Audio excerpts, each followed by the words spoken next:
just say 1 minute in English also for those people watching the video.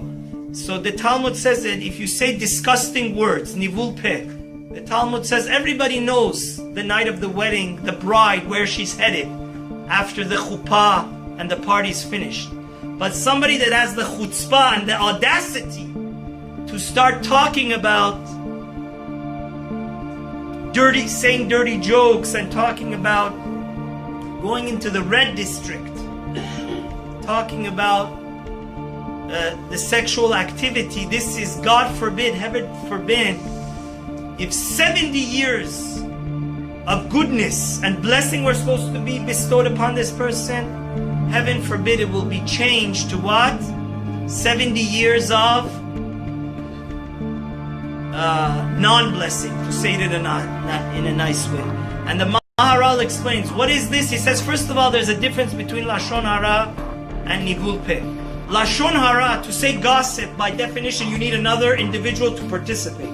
But Nivul Peh, even if you think about these thoughts, you know, if you think about something that is private, see, it's such a holy night. It's in a real Jewish world, the bride and the groom, it should be the first time they're being intimate together. So such a holy and beautiful thing to come and put mud into it and start talking about making it dirty and going into revealing what is not. So the nivul peh, the difference is, the Maharal says, even between you to think about it, it's a sin. And to even say it over is doubly as bad. That's the reason why God is so sensitive. And also, like I said, one of the great prophet Micha says that the entire Torah could be put on 3 foundations: loving kindness, justice, and modesty. The Maharal explains why it's so terrible to say dirty jokes and say dirty words, that it's going against what? Modesty.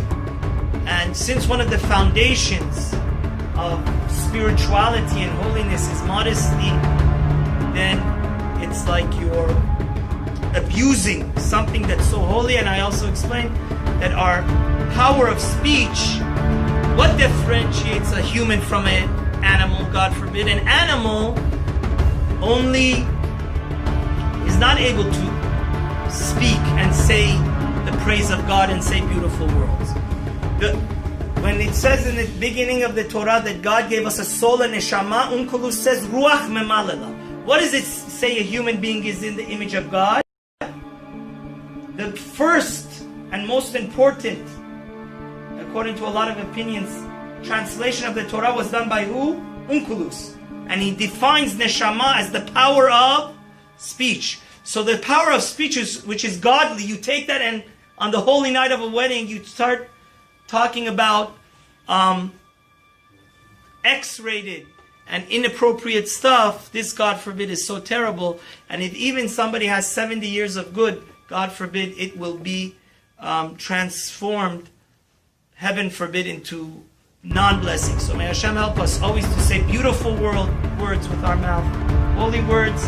And in this society, which unfortunately, thank God they kicked Howard Stern off the radio, but in this society where sometimes it's embarrassing to turn on the radio in your car, it's all, people are full of vulgar language.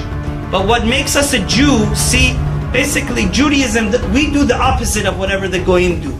So that whatever they speak about, they speak disgusting words, vulgar words. We have to know that since we have a special neshama, we have to be very, very careful what comes out of our mouth. Keep our neder, say holy words, and may in that merit God bring Mashiach and save us from this galut. Amen.